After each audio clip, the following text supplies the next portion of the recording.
विद्यार्थी मित्रों नमस्कार। मैं वीरेंद्र मिश्रा आपका सबका हार्दिक स्वागत करता हूं। विषय हिंदी, कक्षा 10, पुस्तक क्षितिज, भाग 2, 15वां पाठ चला रहे थे। महावीर प्रसाद द्विवेदी जी द्वारा लिखा गया स्त्री शिक्षा के विरोधी कुतर्कों का खंडन, ये पाठ चल रहा था। द्विवेदी जी कहते हैं कि अत्रि की पत्नी धर्म पर व्याख्यान देते समय घंटों साहित्य प्रकट करे, गार्गी बड़े बड़े ब्रह्मवादियों को हरा दे, मंडन मिश्र की सह धर्मचारिणी शंकराचार्य के छक्के छुड़ा दे। गजब, इससे अधिक भयंकर बात और क्या हो सकेगी। ये सब पापी पढ़ने का अपराध है। न वे पढ़ती न वे पूजनीय पुरुषों का मुकाबला करती। ये सारा दुराचार स्त्रियों को पढ़ाने का ही कुफल है। समझे, स्त्रियों के लिए पढ़ना कालकूट और पुरुषों के लिए पीयूष का घूंट। पीयूष यानी अमृत, कालकूट यानी विष। ऐसी ही दलीलों और दृष्टांतों के आधार पर कुछ लोग स्त्रियों को अपढ़ रखकर भारतवर्ष का गौरव बढ़ाना चाहते हैं। ऐसा लेखक साधारण वाक्य में प्रश्न पूछ रहा है। मान लीजिए कि पुराने ज़माने में भारत की एक भी स्त्री पढ़ी लिखी ना थी, ना सही। उस समय स्त्रियों को पढ़ाने की ज़रूरत ना समझी गई होगी, पर अब तो है, अतएव पढ़ाना चाहिए। हमने सैकड़ों पुराने नियमों, आदेशों और प्रणालियों को तोड़ दिया है या नहीं, तो चलिए स्त्रियों को अपढ़ रखने की इस पुरानी चाल को भी तोड़ दें। लेखक का कितना अच्छा विचार है मित्रों। हमारी प्रार्थना तो यह है कि स्त्री शिक्षा के विपक्षियों को क्षण भर के लिए भी इस कल्पना को अपने मन में स्थान ना देना चाहिए कि पुराने ज़माने में यहाँ की सारी स्त्रियाँ अपढ़ थीं अथवा उन्हें पढ़ने की आज्ञा न थी। जो लोग पुराणों में पढ़ी लिखी स्त्रियों के हवाले मांगते हैं, उन्हें श्रीमद् भागवत दशम स्कंद के उत्तरार्ध का 53वां अध्याय पढ़ना चाहिए। उसमें रुक्मिणी हरण की कथा है। रुक्मिणी ने जो एक लंबा चौड़ा पत्र एकांत में लिखकर एक ब्राह्मण के हाथ श्री कृष्ण को भेजा था, वह तो प्राकृत में न था। उसके प्राकृत में होने का उल्लेख भागवत में तो नहीं। उसमें रुक्मिणी ने जो पांडित्य दिखाया है, वह उसके अपढ़ और अल्पज्ञ होने अथवा गंवारपन का सूचक नहीं। पुराने ढंग के पक्के सनातन धर्मावलंबियों की दृष्टि में तो नाटकों की अपेक्षा भागवत का महत्व ही बहुत ही अधिक होना चाहिए। इस दशा में यदि उनमें से कोई ये कहे कि सभी प्राक्कालीन स्त्रियां अपढ़ होती थीं, तो उसकी बात पर विश्वास करने की ज़रूरत नहीं। भागवत की बात यदि पुराणकार या कवि की कल्पना मानी जाए, तो नाटकों की बात उससे भी गई बीती समझी जानी चाहिए। ऐसा लेखक कहते हैं। विद्यार्थी मित्रों, उनका अगला तर्क है, स्त्रियों का किया हुआ अनर्थ यदि पढ़ाने ही का परिणाम है, तो पुरुष का किया हुआ अनर्थ भी उनकी विद्या और शिक्षा ही का परिणाम समझना चाहिए। बम के गोले फेंकना, नर हत्या करना, डाके डालना, चोरियां करना, घूस लेना, ये सब यदि पढ़ने लिखने ही का परिणाम हो, तो सारे कॉलेज, स्कूल और पाठशालाएं बंद हो जानी चाहिए। परंतु विक्षिप्तों, बात व्यथितों और ग्रहग्रस्तों के सिवा ऐसी दलीलें पेश करने वाले बहुत ही कम मिलेंगे। लेखक ने ऐसे लोगों की निंदा की है।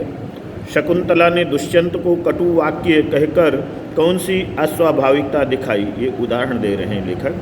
क्या वह ये कहती कि आर्यपुत्र शाबाश, बहुत अच्छा काम किया जो मेरे साथ गांधर्व विवाह करके मुकर गए।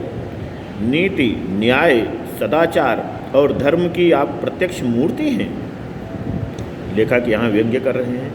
पत्नी पर घोर से घोर अत्याचार करके जो उससे ऐसी आशा रखते हैं, वे मनुष्य स्वभाव का किंचित भी ज्ञान नहीं रखते। सीता से अधिक साध्वी स्त्री नहीं सुनी गई। जिस कवि ने शकुंतला नाटक में अपमानित हुई शकुंतला से दुष्यंत के विषय में दुर्वाक्य कहाया है, उसी ने परित्यक्त होने पर सीता से रामचंद्र के विषय में क्या कहा आया है, सुनिए। वाच्यस्त्वया मदच्वानात् स राजा वहौ विशुद्धा मति यत् समक्षं माम लोकवाद श्रवणदाहासि श्रुतस्य तक्किस सदृशं कुलस्य। लक्ष्मण, जरा उस राजा से कह देना कि मैंने तो तुम्हारी आँख के सामने ही आग में कूदकर अपनी विशुद्धता साबित कर दी थी।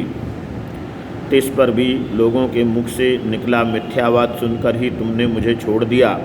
क्या ये सब बात तुम्हारे कुल के अनुरूप है, अथवा क्या यह तुम्हारी विद्वता या महत्ता की को शोभा देने वाली है? सीता का ये संदेश कटु नहीं तो क्या मीठा है। राजा मात्र कहकर उनके पास अपना संदेशा भेजा।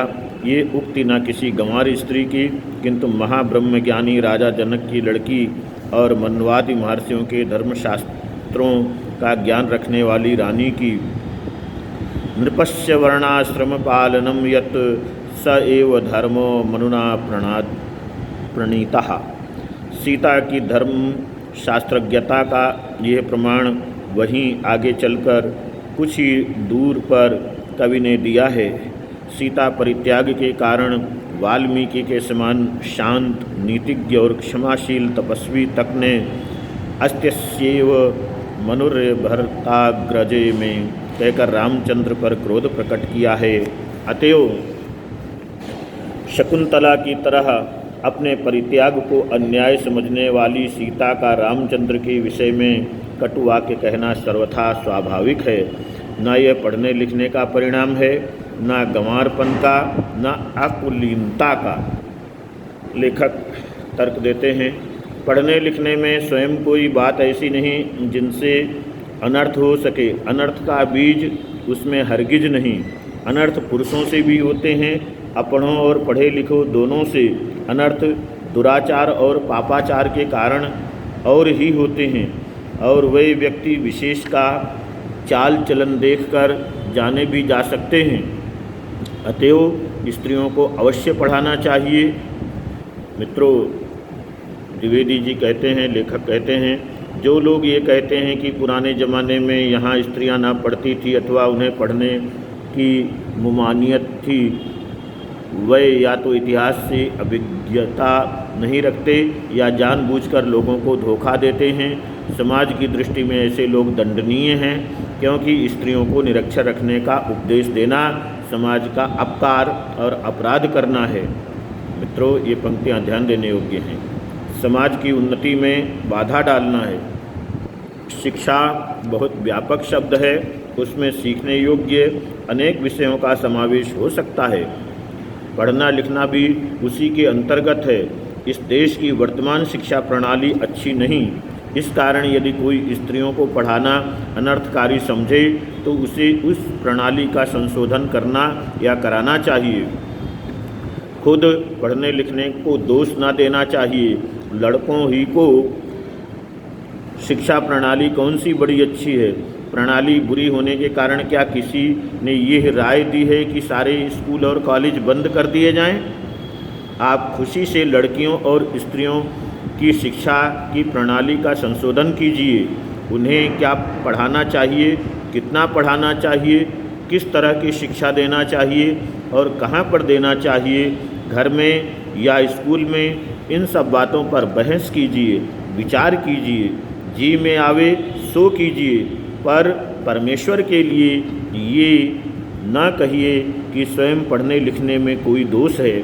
वह अनर्थकर है, वह अभिमान का उत्पादक है, वह गृह सुख का नाश करने वाला है।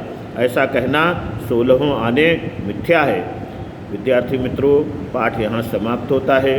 पाठ बड़ा विचारणीय है, गहन है और गंभीर पाठ है।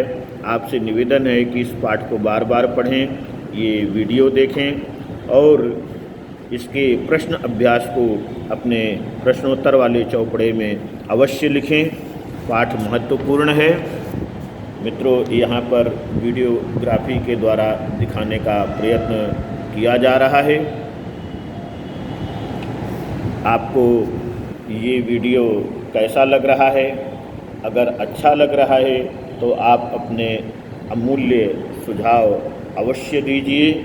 विद्यार्थी मित्रों, आपके दिए गए उत्साह और प्रेरणा से हमारी उत्साह और बढ़ेगा तथा हम और भी अच्छा वीडियो बनाने का प्रयत्न कर सकेंगे।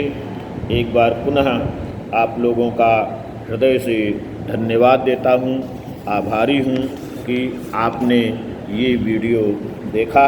आप अपने अमूल्य सुझाव हमें ज़रूर कमेंट बॉक्स में लिखिए। पसंद आने पर इसे लाइक कीजिए।